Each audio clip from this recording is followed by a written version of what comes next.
It's Thursday, June 29th, and while updates to our tech gear seem to come ever more quickly these days, Canon has been taking their sweet time updating one of their most popular DSLRs, the 6D. But the wait is finally over, and the 6D Mark II is here, and poor Daven Matheis had to drag one all the way to Yellowstone to test it out. The new Mark II pumps the resolution up to 26 megapixels from 20, and the peak ISO now goes up to 40,000 for those low-light shots. Burst rate rises to 6.5 frames per second from 5, and the rear LCD monitor now swivels and twists for those overhead or down-low shots.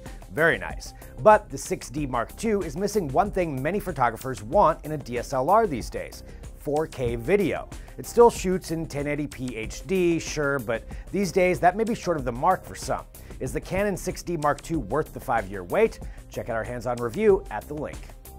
In case you missed it, DT's Parker Hall recently took a tour of a novel tech facility here in Portland where they do the strangest thing. They make vinyl records. Remember those? Of course you do, and we don't have to tell you that LPs are now big business again, after having a near-death experience at the hands of the digital media onslaught.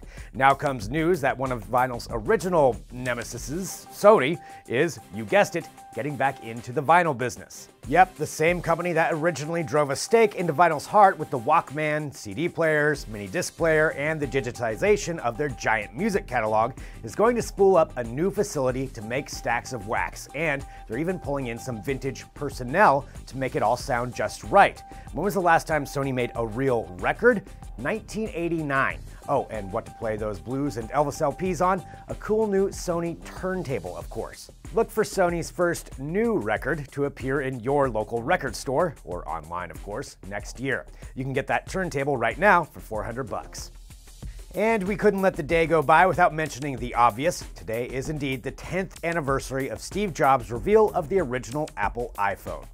Many people were incredulous about the device, which now looks positively tiny in comparison to its 7th generation grandkid. But as we all know, it marked a huge turning point in mobile tech, and in Apple's fortunes and even its business plans. Just last year, Apple sold its billionth iPhone, and the entire tech world is on pins and needles for the anniversary iPhone Tim Cook and Company is expected to unveil this fall.